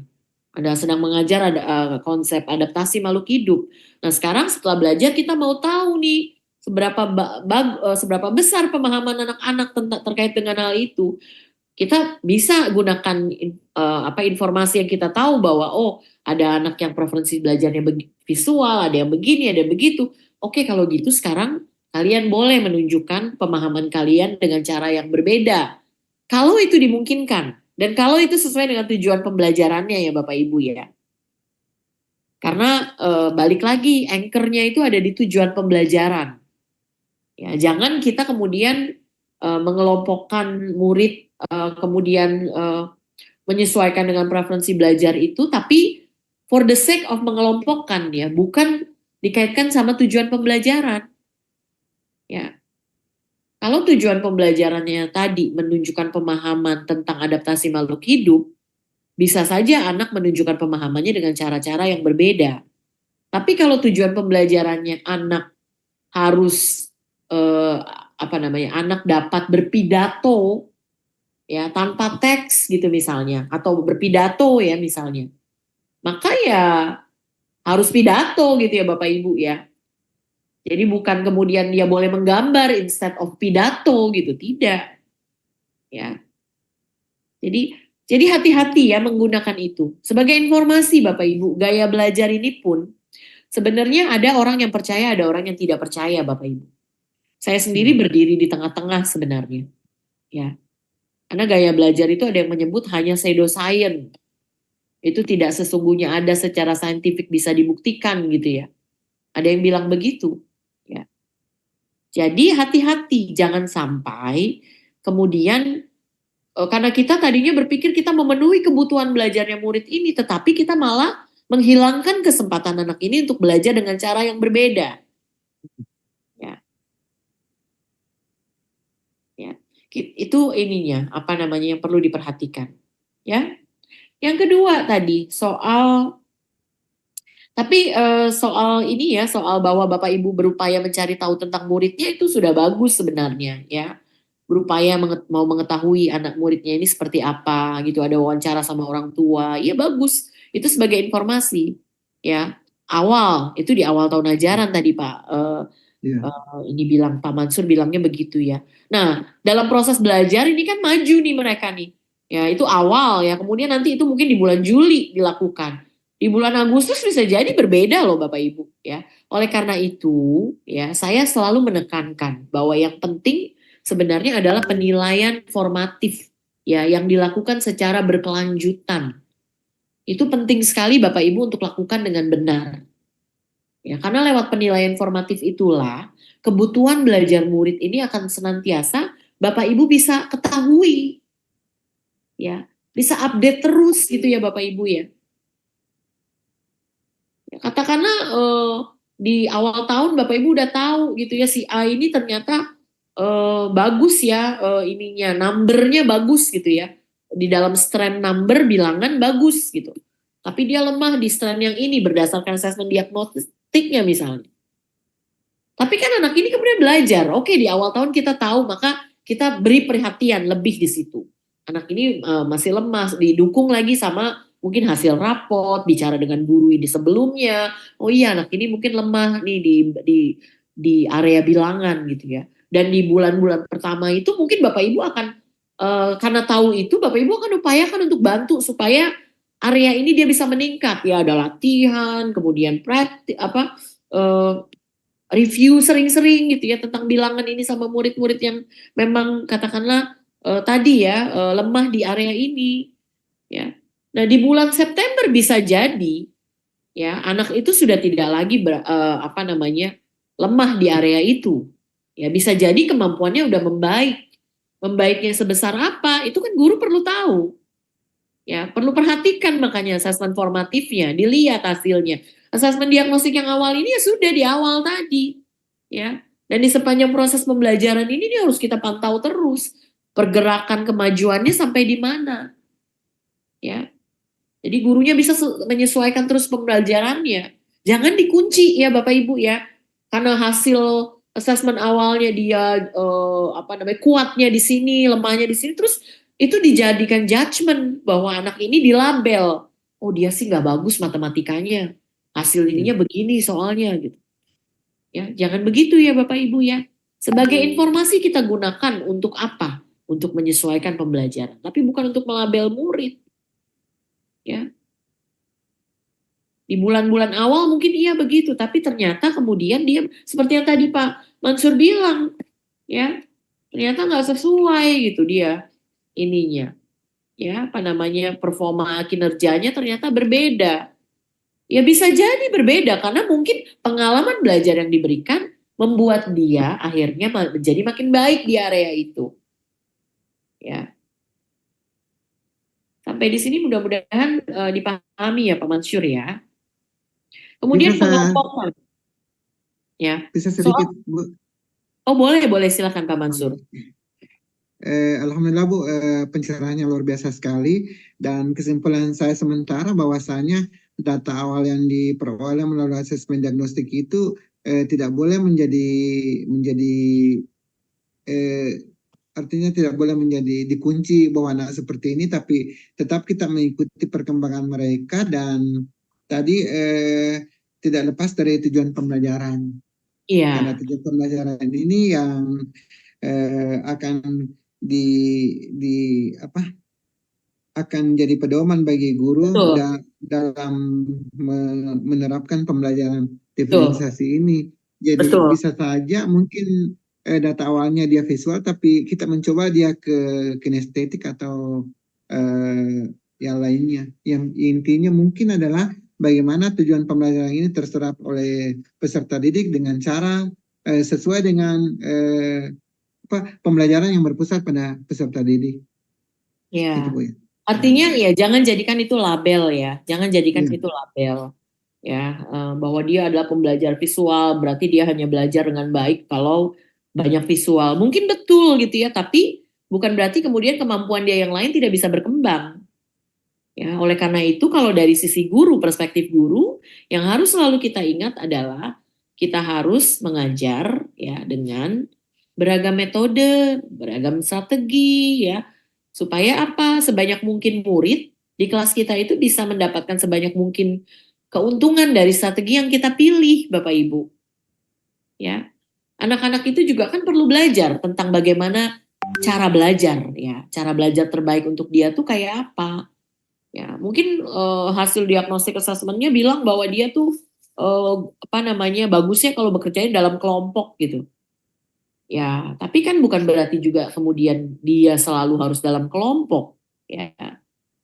Nah, anak-anak ini ketika dia melihat bahwa gurunya memvariasikan strategi pembelajaran, memberikan banyak kesempatan buat murid untuk belajar dengan cara yang berbeda, menunjukkan pemahaman dengan cara yang berbeda, mengakses informasi dengan cara yang berbeda, akhirnya kan dia akan berefleksi juga dirinya. Dia akan berefleksi, oh saya ternyata kalau saya membacanya dalam kelompok tuh saya nggak bisa konsentrasi.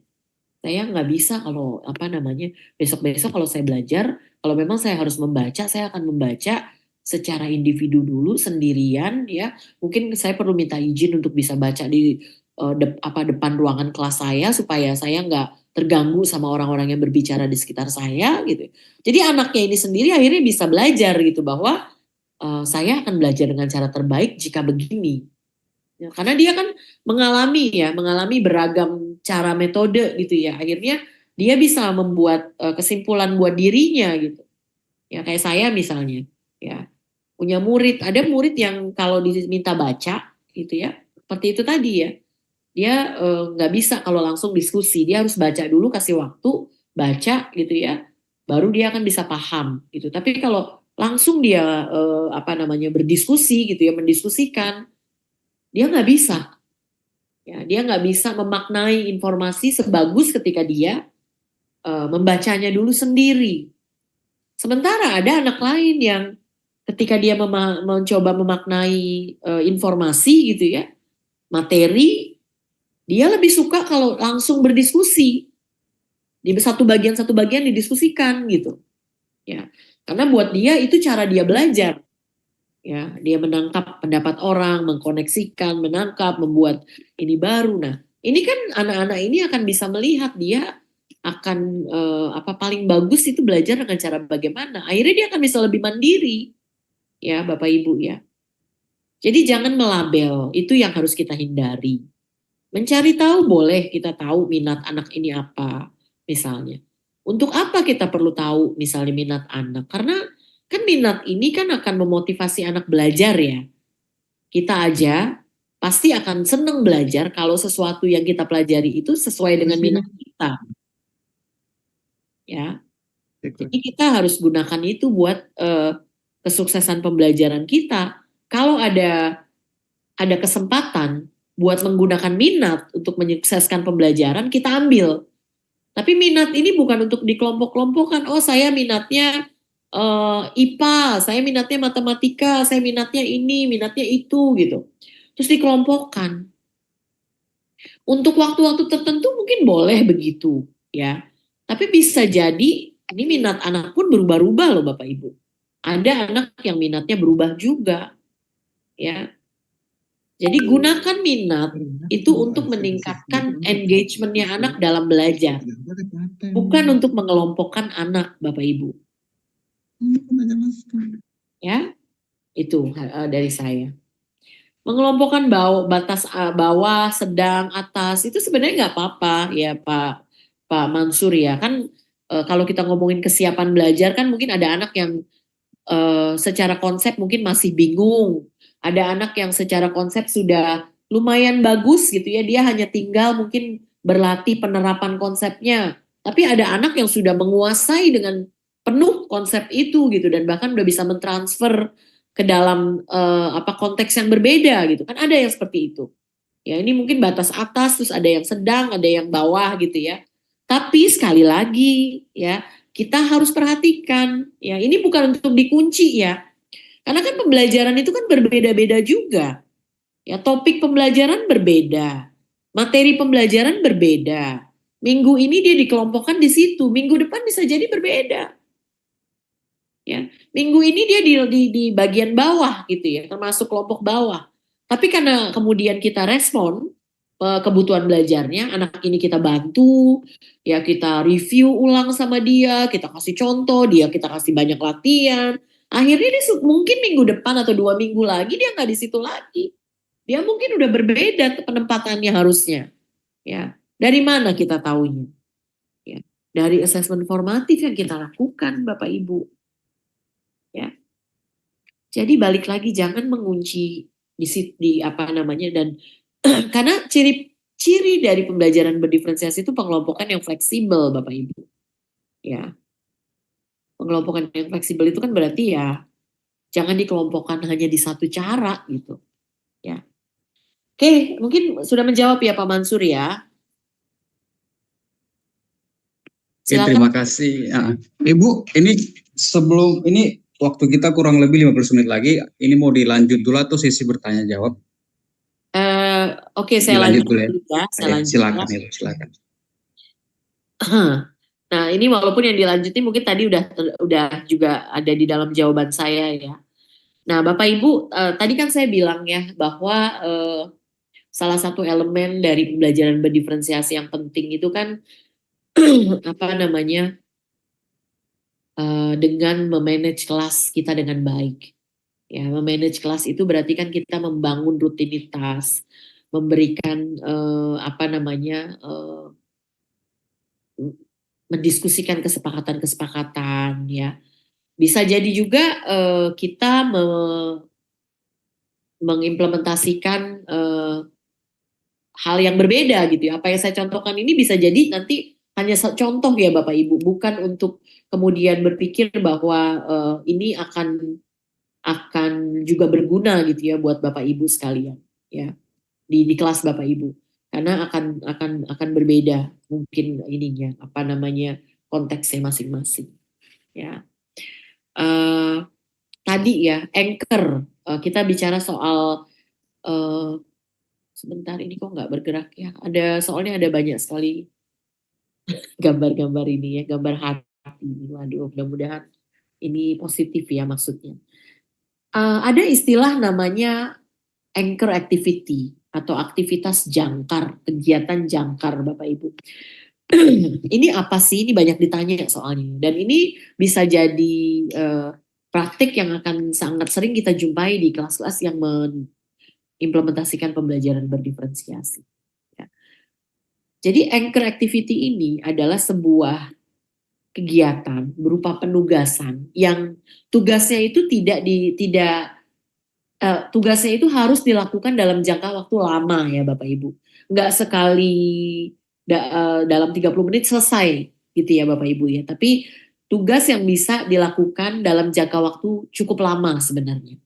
Bisa jadi di sepanjang unit pembelajaran, di sepanjang topik pembelajaran, atau di sepanjang periode penilaian, misalnya selama 1 term gitu ya Bapak Ibu ya. Itu bisa dikerjakan dalam jangka waktu selama itu. Nah, apa saja yang ada di dalam kegiatan jangkar ini Bapak Ibu? Macam-macam. Bapak Ibu bisa siapkan macam-macam sebenarnya ya.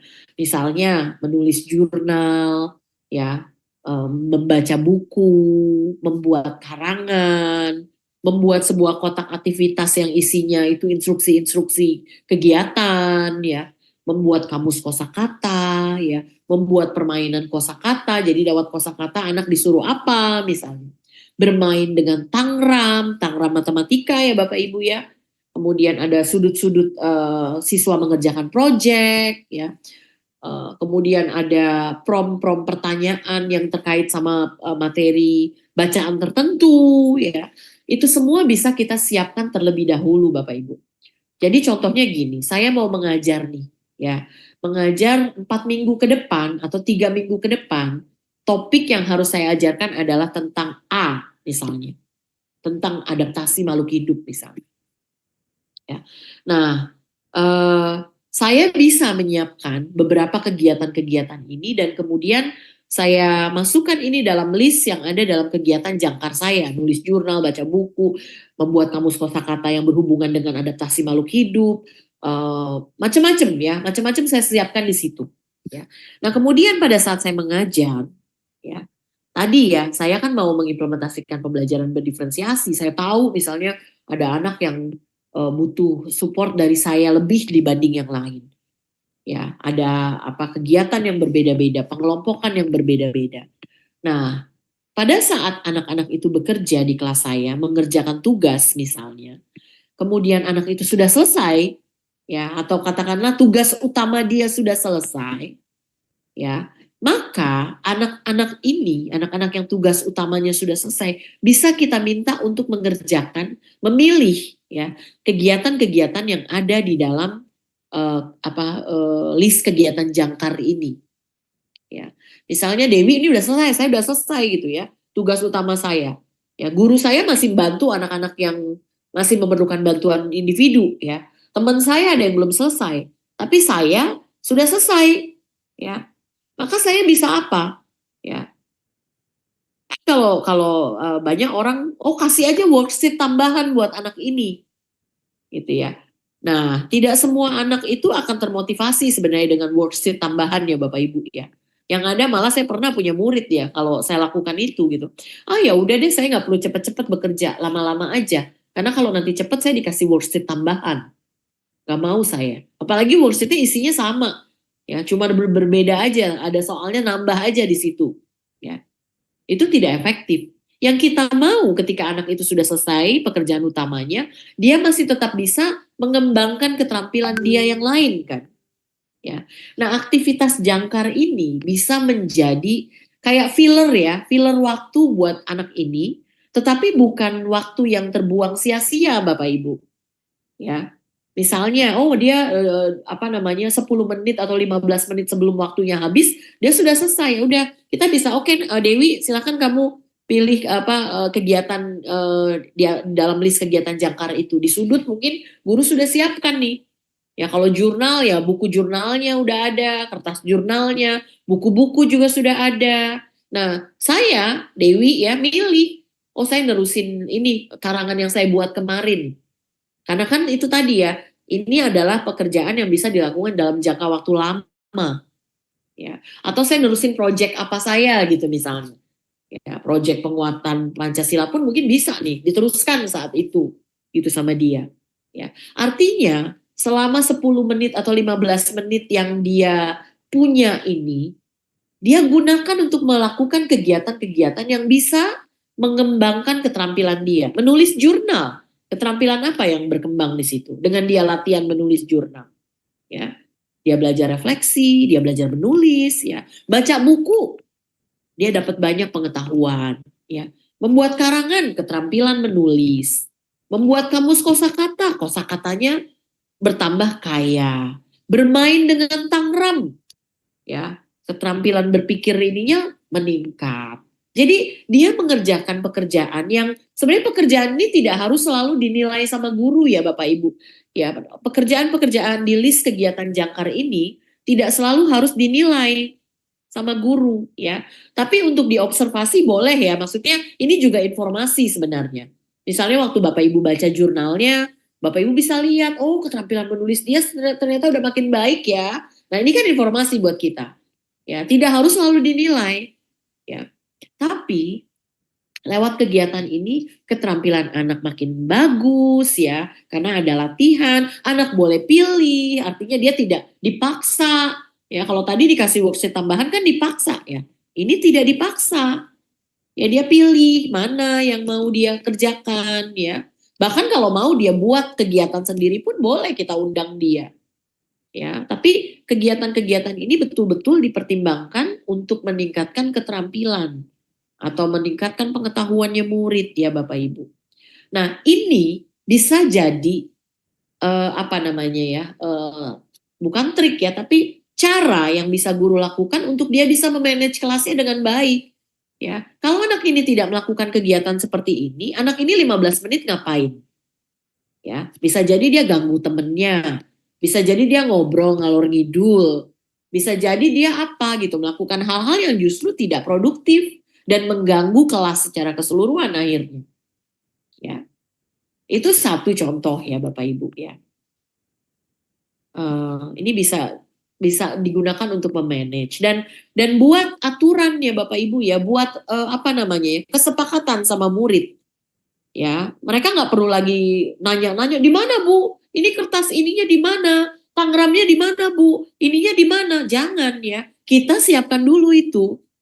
Kita bisa siapkan di awal sebelum kita mengajar topik itu ya Bapak. Itu kan akan di situ terus ya, mungkin selama 4 minggu ke depan list itulah yang akan ada di sana. kegiatan-kegiatan itulah yang kita tempatkan di sudut kelas kita itu. Ya. Di lemari kita, kalau ada lemari anak bisa pilih misalnya. Ya. Tapi itu bisa diterus selama 4 minggu ke depan gitu ya, kalau guru SD, atau kalau guru subjek bisa juga 4 minggu ke depan itu kalau anak-anak ini bisa ngambil kegiatan di sana. Ya. Ini bisa membantu memanage kelas. Ya, karena kita perlu kelas yang kondusif. Ya, bukan kelas yang anaknya teriak-teriak ngobrol nggak jelas gitu, sementara gurunya lagi berupaya menjelaskan ulang, membuat mini lesson buat anak-anak tertentu gitu ya. Nah, ini maksudnya Bapak Ibu ya. Nah, kemudian ini ada contoh lagi nih Bapak Ibu ya. Saya contohnya scattered ya Bapak Ibu ya, nggak cuman apa namanya manajemen kelas ya. Tapi ini contoh kalau kita mau buat atau merencanakan pembelajaran yang berjenjang Bapak Ibu. Maksudnya berjenjang itu di tiered ya, karena kan kita mungkin sudah tahu si A apa namanya A B C D itu kemampuannya di mana, D E E F kemampuannya di mana. Udah kita kelompokkan misalnya sesuai dengan tadi ya, kita sudah memiliki gambaran dalam kepala kita pengelompokan anak-anak ini begini gitu ya. Nah, kemudian kita bisa nih Bapak Ibu ya identifikasi konsep atau keterampilan kuncinya, kita harus tahu dulu. Kita mau anak-anak kita paham apa sih? Ya, atau bisa lakukan apa sih? Atau dia harus tahu apa? Ini kan pengetahuan, keterampilan, konsep ya. Jadi kita sendiri sebagai guru jelas dulu nih, saya mau ngajar, tujuannya apa? Ya, siswa harus bisa apa, tahu apa, ya, bisa melakukan apa. Setelah itu, kemudian kita apa namanya menggunakan penilaian kita, ya penilaian formatif sebelumnya atau dengan observasi kita atau lewat tanya jawab yang dilakukan di awal pelajaran, kita tahu gimana nih tingkat kesiapan anak belajar. Ya. Nah, dari situ ya Bapak Ibu ya, Bapak Ibu merancang kan pembelajaran berikutnya gitu ya. Bapak Ibu bisa membuat kegiatan nih yang sesuai dengan tingkatan siswa ini. Ya, tadi kalau di kelompokkan sesuai kemampuan belajarnya misalnya. Ya. Buat kegiatan-kegiatan yang sesuai dengan kemampuan belajar ini. Nah, kemudian sesuaikan ya, sesuaikan kegiatan. Nah, kegiatan ini bisa kita berikan kepada anak-anak ya sesuai dengan level mereka masing-masing. Ya, nah ingat bisa jadi kita tidak perlu menyesuaikan kegiatannya jika kita mendiferensiasi berdasarkan minat ataupun profil belajar Bapak Ibu. Ya, misalnya begini, kalau minat kan bisa macam-macam ya. Kita mungkin nggak perlu harus melihat levelnya murid ya. Kalau apa namanya kita ingin mendiferensiasi berdasarkan kebutuhan belajar atas minat ya. Katakanlah tugasnya membuat karangan, ya membuat karangan berbentuk narasi atau membuat karangan berbentuk argumentasi. Ya, tugasnya itu, ya. Konsep yang harus diketahui atau dipahami oleh murid adalah karangan narasi itu kayak apa sih strukturnya misalnya. Karangan argumentasi itu seperti apa sih? Ya, dan kemudian Bapak Ibu menentukan anak ini harus bisa membuat karangan argumentasi. Indikatornya apa? Ya, Bapak Ibu punya indikatornya. Ya, buat indikator. Setelah itu Bapak Ibu berikan tugas yang sesuai tingkatan tadi. Ya. Yang sesuai dengan tingkatan anak. Ya. Atau kalau kita mau melihat minat, bisa jadi tidak harus sesuai tingkatan. Misalnya, ya udah pakai minat saja untuk membuat anak-anak ini bisa melakukan menyelesaikan tugasnya dengan baik. Ya, kamu membuat argumentasi tentang apa? Tentang permainan bola basket, ya. Penting gak sih bermain bola basket itu misalnya? Atau sementara temannya yang lain membuat karangan argumentasi dengan apa topik yang sesuai dengan minat mereka. Ya, itu kan Bapak Ibu tidak perlu mendiferensiasi berdasarkan apa kegiatannya sama-sama menulis karangan argumentasi.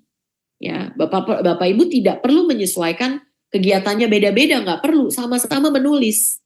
Ya, tapi karena Bapak Ibu mendiferensiasinya berdasarkan minat. Ya. Tapi kalau Bapak Ibu mendiferensiasinya berdasarkan kesiapan belajar, Ya, artinya kemampuan belajar awal mereka tuh kayak apa, maka Bapak Ibu perlu menyesuaikan kegiatannya. Kegiatan untuk yang kelompok A, yang more able, ya, yang advance, itu apa? Oh, mereka sudah paham konsep, jadi kegiatannya harus hal-hal yang sifatnya mengaplikasikan konsep, atau hal-hal yang sifatnya eh, problem solving misalnya. Jadi ada ruang buat anak-anak yang advance ini untuk meningkatkan keterampilannya dengan memecahkan soal apa namanya kasus-kasus, masalah-masalah, soal-soal yang sifatnya problem solving, ya. Nah, anak yang B gitu ya, anak yang B ini dia sebenarnya sudah paham konsep, tapi perlu banyak latihan karena setelah diperhatikan kadang-kadang dia ngerti tapi kadang-kadang enggak gitu, kadang benar, kadang salah gitu ya. Gurunya kan tahu nih anak-anak yang seperti ini ya. Oh, dia apa kegiatannya? Berbeda mungkin untuk anak ini. Dia kasih latihan-latihan dengan konsepnya sama tapi melatih dalam konteks yang berbeda-beda. Ya, sementara kalau yang satu tadi memecahkan masalah udah nih ya Bapak Ibu ya. Atau dia meng-create something gitu. Nah, anak yang C ya, anak yang less able misalnya, anak yang di bawah tadi kemampuannya. Akan kegiatannya apa nih? Oh, dia harus kita buat mini lesson. Ya, kita buat pembelajaran kecil buat anak-anak ini. Gurunya mengajar lagi, mereview lagi, mengulangi lagi pelajaran dengan cara yang berbeda dengan anak-anak ini. Ada 3 tuh Bapak Ibu. Ya, jadi kegiatannya disesuaikan. Ya, ini yang namanya kegiatan yang berjenjang ya Bapak Ibu ya. Artinya itu disesuaikan dengan apa namanya kemampuan anak ya, kemampuan awal anak itu seperti apa saat mereka mau belajar atau mau melakukan tugas. Ya. Jadi kalau digambarkan kira-kira seperti ini kan ada siswa yang masih memerlukan bantuan, ada siswa yang lagi belajar pada levelnya, artinya dia tertantang ya. Tapi ada juga siswa yang telah sangat mampu. Nah, disitulah guru kemudian menyesuaikan tugas dan kegiatan-kegiatannya. Ya. Oke, ini sudah tadi saya berikan ya. Sampai di sini, nah, ini tiket keluar. Ini tiket keluar ini juga ada ya di buku panduan assessment kalau tidak salah ya. Ini contoh Bapak Ibu, contoh bagaimana kita bisa menggunakan tiket keluar atau tiket masuk ya. Jadi ada tiket masuk, tiket keluar ya. Ini cara sederhana sebenarnya. Kalau Bapak Ibu ingin mencari tahu nih di mana posisi anak-anak kita berada ya setelah belajar atau sebelum belajar. Ya. Kalau tiket masuk mungkin sebelum ya. Jadi sebelum pelajaran, mungkin minggu depan Bapak Ibu mau ngajar nih, mau ngajar konsep apa ini ya? Konsep wujud benda gitu ya. Wujud benda dan kenapa benda itu wujudnya bisa berubah karena apa gitu ya. Nah, sebelum mulai Bapak Ibu mungkin apa namanya bisa memberikan pertanyaan dulu, pertanyaan awal ya. Atau nih Bapak Ibu udah di pertengahan pembelajaran gitu ya. Kemarin saya udah jelasin ya tentang wujud benda itu apa saja, berubahnya karena apa. Terus saya sudah jelasin minggu lalu. Minggu ini ya sebagai tiket masuknya Bapak Ibu bisa berikan pertanyaan. Ya, misalnya anak-anak diminta menulis di kertas kecil ya. Apa yang terjadi jika es batu diletakkan di luar ruangan? Mencairkah, membekukah, memuaikah gitu ya. Terus yang kedua pertanyaannya, menurutmu kenapa es mencair menjadi air jika dibiarkan pada suhu kamar? Jelaskan apa yang terjadi pada partikel-partikel tersebut. 2 pertanyaan dan nanti kan anak merespon ya. Anak mungkin menulis tuh di kertas post-it notes atau di kertas kecil atau dimanapun ya tempat yang Bapak Ibu mereka ingin mereka merespon. Dari situ Bapak Ibu bisa lihat dari jawaban mereka. Oh, yang ini paham nih. Ya, dia paham. Karena waktu di pertanyaan B, jawabannya make sense dan bagus ya. Maksudnya sesuai dengan apa yang sudah dipelajari kemarin. Sementara si A, si murid yang satu lagi, dia bisa yang A jawab, tapi yang B nih belum bisa menjelaskan. Ya, nah dari situ aja kita udah bisa tuh mengelompokkan tuh Bapak Ibu. Ya, mengelompokkan anak itu udah langsung kebayang ya, oh ini udah ngerti dari jawaban anak ini, oh ini oke lah dia paham konsep, tapi mungkin perlu dibantu gitu ya. Tapi ada yang mungkin, nah ini bisa digunakan sama Bapak Ibu sebagai informasi. buat menyesuaikan pembelajaran. Ya, itu kalau tiket masuk. Kalau tiket keluar, mungkin setelah belajar gitu ya, seperti saya nih misalnya setelah saya selesai mengajar gitu ya Bapak Ibu ya, di akhir pembelajaran ya 5 menit sebelum selesai ya pelajarannya saya minta gitu. Oke anak-anak, untuk tiket keluar hari ini Ibu Bapak ingin kalian menjawab 2 pertanyaan gitu ya. Kita bisa berikan pertanyaan ini, tulis di kertas. Ya. Udah, dan ketika anak udah menjawab selesai kertasnya dikasih baru dia keluar kelas. Gitu ya untuk pergi ke pelajaran berikutnya atau apa ya pulang gitu misalnya. Nah, ini tiket-tiket ini ya Bapak Ibu perhatikan. Ya, Bapak Ibu lihat jawabannya apa, bagaimana, anak-anak gimana. Ya, ini udah asesmen formatif Bapak Ibu. Ya, tiket keluar, tiket masuk, ini bisa jadi asesmen formatif buat Bapak Ibu. Ya, dan ini valid ya Bapak Ibu ya. Kenapa? Karena kan baru selesai nih anak-anak belajar, Bapak Ibu ingin tahu nih yang saya ajarin tadi anak-anak ngerti nggak ya? Ya, nah ini bisa menjadi informasi buat Bapak Ibu dan Bapak Ibu nggak perlu harus bikin worksheet buat membuat ini. Ya, jadi sangat simpel sebenarnya, tidak harus dengan bentuk lembar kerja ya tesnya. Ya, jadi nanti bisa Bapak Ibu juga juga bisa implementasikan ya. Nah, itu contoh ya Bapak Ibu bagaimana kita sebenarnya dengan melihat murid-murid kita ini kita bisa mendiferensiasi pembelajaran. Strategi-strategi apa yang bisa kita lakukan untuk membantu implementasinya agar lebih baik. Ya. Ini beberapa hal juga yang bisa kita lakukan nih Bapak Ibu ya. Kalau Bapak Ibu punya alat perekam suara gitu ya misalnya, ya kan handphone juga udah ada alat perekam suaranya ya.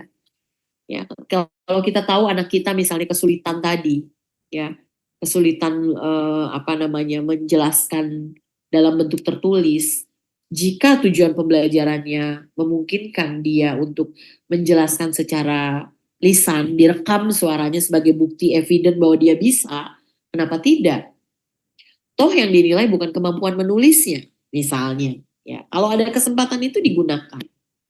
Ya, ini hanya beberapa contoh ya. Nah, saya juga ingin mungkin sebelum kita